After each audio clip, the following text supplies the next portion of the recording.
Eder. Mech. Pallister. Liliana Resinovic, il racconto del pizzaiolo e i riflettori sulle pizzerie di Trieste. La storia di Liliana Resinovic continua a generare onde lunghe che arrivano molto oltre il perimetro dell'ex ospedale psichiatrico, dove il suo corpo è stato ritrovato il 5 gennaio 2022, avvolto in sacchi neri e con il capo stretto in 2 sacchetti leggeri legati da un cordino. La 64enne era scomparsa da casa il 14 dicembre 2021. Per la sua morte è indagato il marito Sebastiano Visintin, mentre la famiglia di Liliana è convinta da tempo che si tratti di omicidio e non di suicidio. Negli ultimi giorni il quadro si è complicato con l'ingresso di un nuovo protagonista, l'ex pizzaiolo Alfonso Buonocore, e con una serie di ragionamenti che toccano il mondo delle pizzerie triestine, già finito in passato sotto la lente della direzione distrettuale antimafia. Legare questi piani è però estremamente delicato. Le informazioni disponibili arrivano da atti giudiziari e da articoli di stampa, ma il confine tra ricostruzione giornalistica e illazione è sottile. Proprio per questo è necessario riportare i fatti in modo freddo, distinguendo con nettezza ciò che è documentato da ciò che resta semplice suggestione. Alfonso Buonocore è un ristoratore campano che vive da molti anni a Trieste e che per lungo tempo ha gestito una pizzeria in via Nordio, abitualmente frequentata anche da Liliana e da Sebastiano. Secondo quanto ricostruito da varie testate, Buonocore si è presentato alla porta di Sebastiano Visintin il 22 novembre 2025, quasi 4 anni dopo la scomparsa di Liliana, per raccontargli un episodio che lo avrebbe colpito solo alla luce del ritrovamento del corpo dentro i sacchi neri. In quell'occasione Visintin ha registrato la conversazione con il telefono. La versione dell'ex pizzaiolo è questa, riassunta. Tra la fine del 2019 e il 2020, in un periodo segnato dalle restrizioni per il Covid, Liliana si sarebbe presentata davanti al locale di via Nordio, mentre lui stava buttando la spazzatura. Vedendo i sacchi neri che utilizzava per il ristorante, gli avrebbe chiesto di vendergliene uno. Buonocore racconta di aver preso un sacco dal magazzino, di averglielo consegnato e di averla vista infilarlo rapidamente nella borsa. Il giorno dopo la scena si sarebbe ripetuta, questa volta con Liliana che entra nel locale per un caffè e paga 50 centesimi per i 2 sacchi, pregando il ristoratore di non dire nulla al marito. Un dettaglio che l'ex pizzaiolo considera significativo riguarda il tipo di sacco.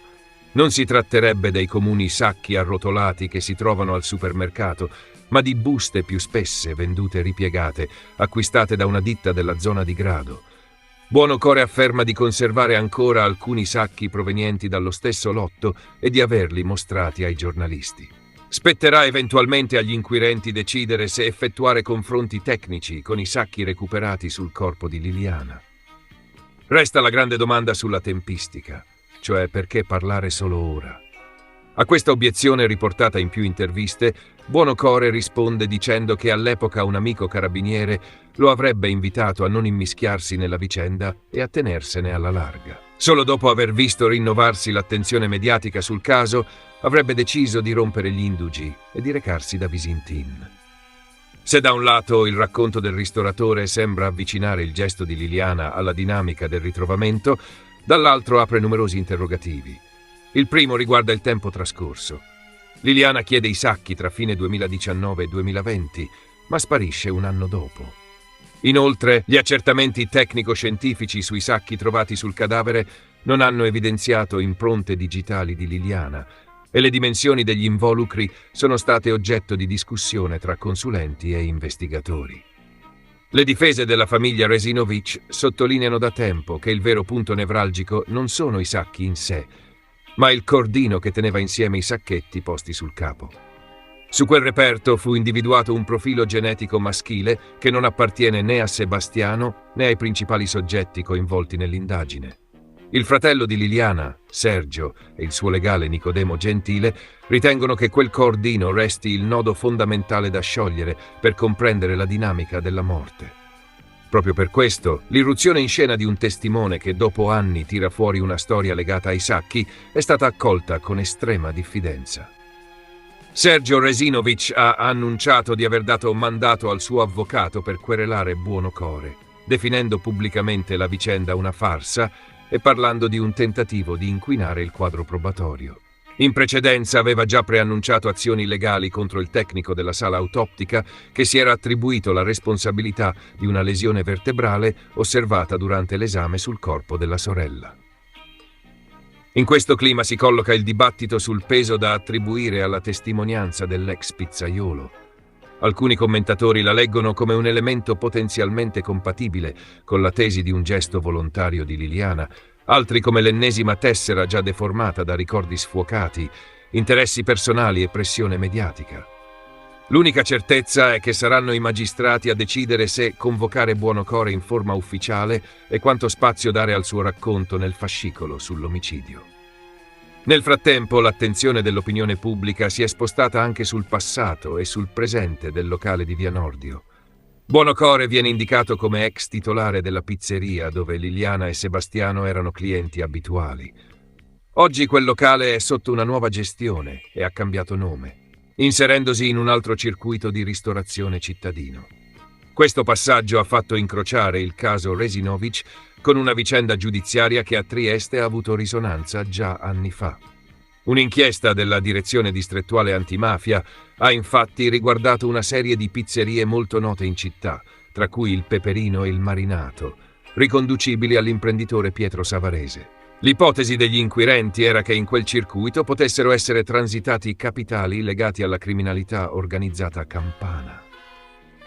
Savarese, marito dell'ex Miss Italia Susanna Hackstepp, ha sempre respinto con decisione ogni collegamento con la camorra, spiegando che tutti gli investimenti per l'apertura dei locali erano tracciati e frutto di normali operazioni bancarie e sottolineando i danni di immagine subiti per essere finito al centro di quell'indagine.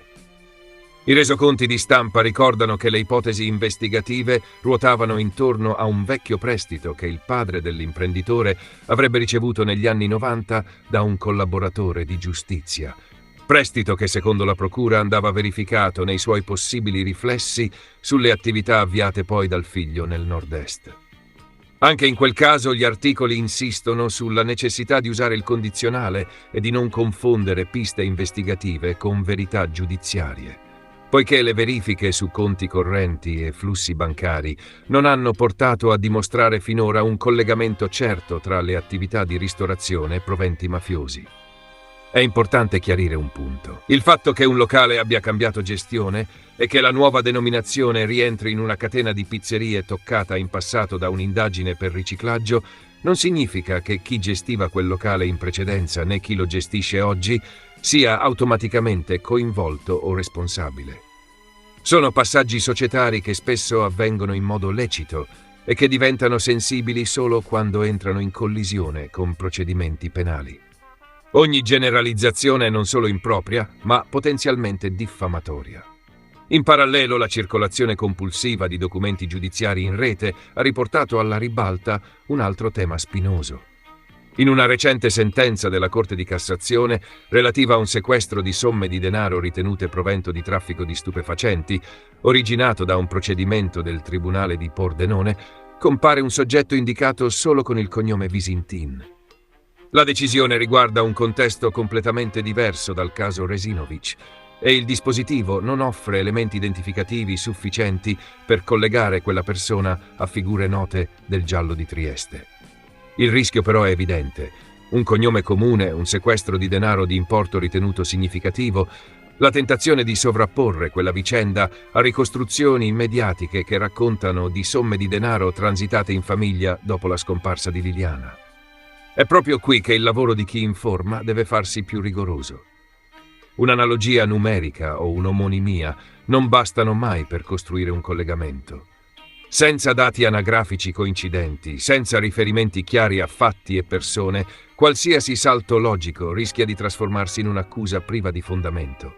Richiamare l'esistenza di quella sentenza può avere senso solo per mostrare quanto sia facile cadere nella trappola delle associazioni facili, non certo per suggerire che il Visintin citato nelle carte sulla droga abbia qualcosa a che fare con la morte di Liliana Resinovic. In mancanza di riscontri seri, l'unico atteggiamento corretto è considerare quel procedimento estraneo al giallo triestino. Mettendo in fila tutti questi tasselli, l'effetto è quello di un mosaico sempre più affollato.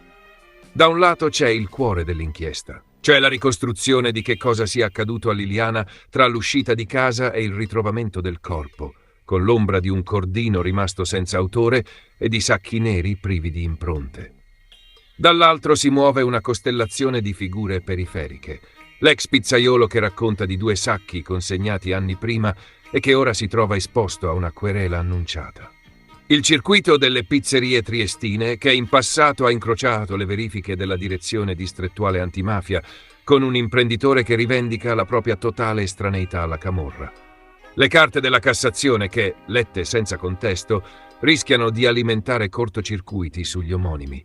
In questa giungla di informazioni, il filo rosso resta la prudenza. Sul piano giudiziario tutto è ancora in evoluzione e spetta alla Procura di Trieste stabilire se la testimonianza di Alfonso Buonocore abbia rilievo o meno, se i sacchi da lui conservati meritino un confronto tecnico, se esistano nuovi elementi per chiarire la posizione di Sebastiano Visintin. Sul piano dell'informazione, invece, l'unica strada possibile è continuare a raccontare ciò che è documentato, evitando scorciatoie che trasformino suggestioni, chat private o accostamenti arbitrari in verità. Tutte le persone citate in questa vicenda, da Buonocore a Savarese, da Sebastiano Visintin ai soggetti indicati in altre indagini, devono essere considerate non colpevoli fino a una sentenza definitiva. Ricordarlo non è una formula di rito, ma la condizione minima per non scivolare dalla cronaca al processo mediatico. Liliana Resinovic merita la verità giudiziaria, non un labirinto di teorie che finisce per travolgere chiunque le sia passato accanto. Un ultimo tassello viene raccontato solo come voce e va maneggiato con estrema cautela. Alcuni conoscenti riferiscono che la moglie di Pietro, Susanna, avrebbe trascorso con Sebastiano una serata per il compleanno di lui nel settembre 2020. Si tratta di un racconto indiretto, non documentato né confermato dai diretti interessati e che non risulta agli atti dell'inchiesta, quindi ad oggi resta una semplice indiscrezione e non un fatto accertato. Non riescono mai a portare a nulla, che si inventano un sacco di cose assolutamente mortificanti per la verità, per il lavoro della procura, ma soprattutto per la memoria di Lilli. Sicuramente Sergio, perché ormai ha deciso di sua iniziativa di alzare un muro, farà una querela nei confronti di questo soggetto per capire se è stato armato da qualcuno in queste sue farneticanti dichiarazioni. Alfonso dicesse il nome del carabiniere, lo facesse trovare, lo portasse là in procura e spero che ci sia un tempestivo intervento da parte della Procura di Trieste, visto che ancora non si parla né di chiusura di indagini né di dare una definizione e i tempi sono estremamente lunghi, sinceramente questo è vero, però noi dobbiamo cercare di dare senso a queste cose e ci sia un intervento profondo, rigoroso della procura, ma soprattutto tempestivo, per capire se c'è in atto un inquinamento probatorio e prendere anche in fase di indagini quelli che sono le giuste misure e quelli che sono i giusti interventi. Se non fosse una vicenda grave sarebbero fonte di ilarità, però adesso stanno iniziando con queste farse a scocciare ed è giusto che la procura faccia approfondimenti di quali sono stati in passato i contatti tra le parti, cercare di capire se ci sono stati contatti negli ultimi tempi, cercare di capire attraverso interventi seri, decisi da procura seria, qual è quella di Trieste, se ci sono elementi per cercare di chiudere questa possibilità concreta che c'è in corso un tentativo di inquinamento probatorio e di ostacolare le indagini. Lotterò sempre perché Liliana abbia giustizia, io lotterò solo per questo. E chiedo soprattutto alle televisioni di parlare di Liliana, perché mi sembra che fino ad oggi di Liliana non ne frega niente nessuno, ci frega solo Sterpin, Sebastiano, questi e quest'altri. Parliamo di Liliana. Non ci sono risposte, non c'è, ci sono due perizie medico-legali contraddittorie una con l'altra. Abbiamo chiesto di poterne fare un'ulteriore, non ci è stato concesso, di conseguenza è un'opportunità che ci è stata negata a noi, ma anche a tutti gli altri. Ora Buonocore farà la fine di Molinari. Questo mi dispiace perché lui, secondo me, ha cercato di fare le cose che pensava e evidentemente a qualcuno non va giù. La questura mi hanno detto chiaro e tondo, mi hanno detto: Sebastiano, non farti illusioni, Liliana si è suicidata, capisci? E cercavano per casa mia un biglietto, un qualcosa. Ehi, non dimenticare di iscriverti a questo canale.